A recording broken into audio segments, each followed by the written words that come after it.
So today, I think we want to kind of focus on the Russia-China relationship, and especially, is it a situation of the enemy of my enemy is my friend?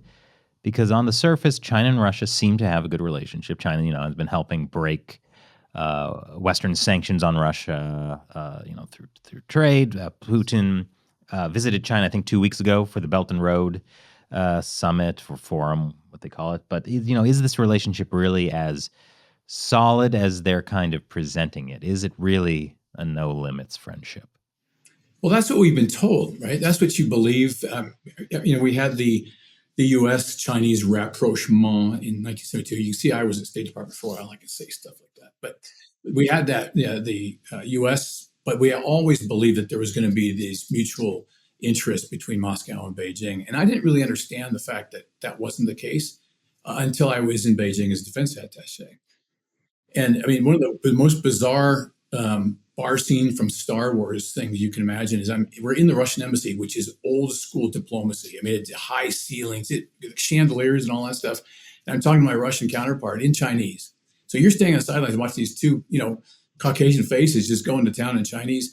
And all that guy can do is complain about how badly the PRC has treated Russia, in spite of all the friendship over the years. And he just keeps going and going. And so I started thinking about, well, wow, how does that work out?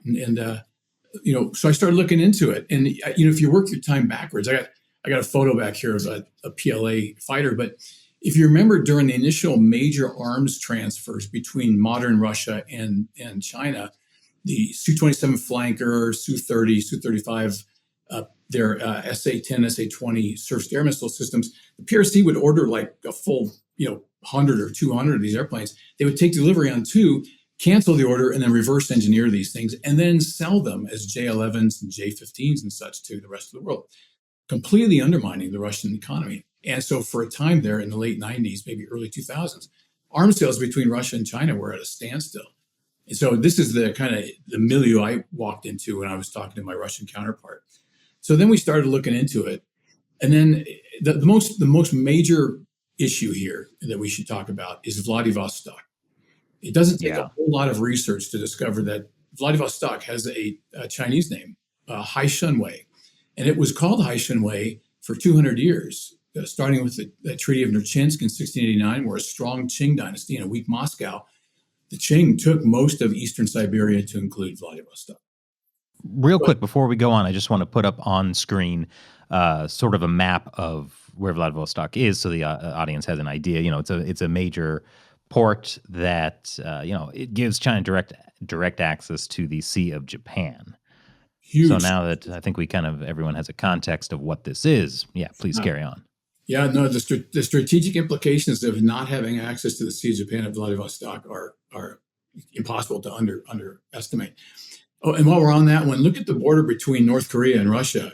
It excludes China. There's a 10-kilometer stretch of the what river is that? I'll think of it in a second. But anyway, there's a river that goes, and the PRC could actually, dredge it and run ships there. But Russia and China, or actually it was the Soviet Union and North Korea, built a very low bridge across the river there, the Tumangan, I think. But they built this bridge, so there's no chance. They could dredge the heck out of it. They couldn't get a boat under it. I mean, these are so obvious signals that most of us miss that I hope to elucidate today.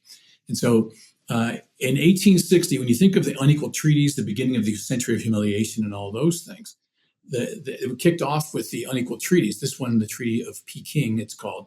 And there were three signatories. What are the two we all know about? Well, British and then the French, right? No one talks about the third signatory, which is the Russians. And when they signed that piece of paper, it took Vladivostok back. So as of 1860, Haishunwei reverted back to the name, or it picked up the name Vladivostok. So that's a big deal. And my Chinese counterparts, when I talked to them about this, they're like going, we don't want the netizens talking about this, right? Rather than claiming the entire South China Sea based on these spurious Ming shards of China, on the subterranean or submarine floor. I mean, those are really hard claims to substantiate, but their claims to Vladivostok are pretty valid when you think about it. So that right there is an area that both the Chinese and the Russians recognize as a problem. You wonder why Putin hosted Xi Jinping in Vladivostok that time when they were making those caviar roll-ups. I'm pretty sure that was a poke in the eye to his friend Xi Jinping. Now that's interesting because I know there's been a lot of history between the Soviet Union and Communist China, and it's not always been good. But I always kind of thought there was that Putin and Xi might actually kind of like each other. Like, there's the friendship medal Xi gave to Putin. I think Putin gave Xi a bunch of like Russian ice cream he liked. For his birthday when they were at some summit, I think. Yeah. But this is interesting that you're mentioning, like, oh yeah, they're rolling up these caviar rolls. I do think it's lost on Putin. And then my favorite meme for this is the Economist cover from 2019 or 20, probably 19, of a small Russian bear sitting in the lap of a giant panda. And that drove a stake in the heart of Putin, which he's probably suffering from right now if the rumors are true. These are all things that point to the frictions and the fraught relationship. It's a marriage of convenience. Interests are only overlapping in a very small way. Here's another example. 2014, invasion of Crimea and eastern Ukraine. We sanctioned the Russian economy. So Russia has no access to anything reasonable economically. So they need to sell. There's been negotiations on a pipeline called the Power of Siberia pipeline that had been stalled because the Chinese kept coming in lowball and the Russians weren't taking it. Well, interestingly, the Power of Siberia contract was signed in 2014 for $600 billion, which was, I think, far below. It's like a 10-year contract of just endless energy, far below what the Russians were asking. But they needed the cash, and their friends, the Chinese, came in and lowballed them. I think that's still stuck in their craw. And I got a long list of these things if you want to, run down them. But here's the area we should focus on in the future, because Vladivostok is kind of in the past. We're not talking about Central Asia. We really need to talk about Central Asia. Yeah, I was going to say, when Mao was chairman of the Communist Party, there was a lot of tension between him and the Soviet Union.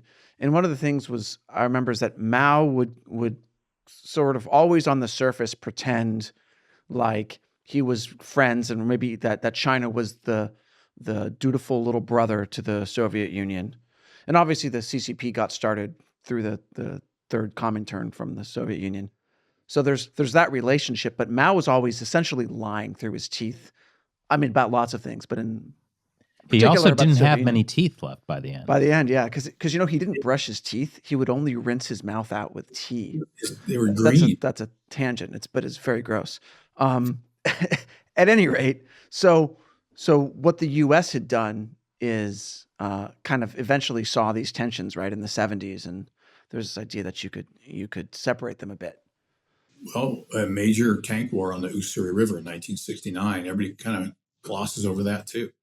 I mean, a major war between two. And guess what? 2 years after that, Henry Kissinger is in Beijing negotiating some sort of a mutual treaty. I mean, do you think the PRC really want to be aligned with the U.S.? Of course not. But you got the enemy right on my doorstep, and then the enemy, as they call us, they still call us that, 8,000 miles away across the Pacific. So we were an easy bet. It was also a marriage of convenience. Well, exactly. And I was a believer in that. I was spouting that until I got to the embassy in Beijing and went, oh, man, I've been wrong all this time. I wish more people would have that reckoning. I guess I got this wrong. There's a lot of Kissinger type people who probably should be like, oh, whoops, that was wrong. What do you remember, like a moment of like being like, okay, I need to reevaluate this? It was about 3 weeks into my stay there in Beijing, and I had asked for a meeting with my counterpart. Again, actually, he wasn't my counterpart. That's another thing. My counterpart was this one star named Li Ji. There we go, Admiral Li Ji. But I got stuck with this guy named Huang Shuiping. I think he's still in the system. Anyway, so he finally comes over for lunch or whatever, and he says, hey, I'm Dave. You can call me Dave or whatever. And I go, what do I call you? He goes, you can call me Lao Huang. I'm going, I didn't do my homework. I go, dude, you're 4 years younger than me. Why am I going to call you Lao Huang? And as soon as that happened, I see these petty, insignificant games they're playing. Like, my only means of communication with Lao Huang was by a fax. He wouldn't give me his phone number. I mean, the complete lack of reciprocity, which is why when I was at State Department, guess what we talked about endlessly? Reciprocity is we're going to make this relationship more balanced. We are not going to accept crap anymore. and we're going to demand things from the PRC that we have not, that we deserve. Anyhow, so it was basically, I mean, as soon as I got there, I realized this relationship's not what it's made out to be by lots of people who have conflicted interests.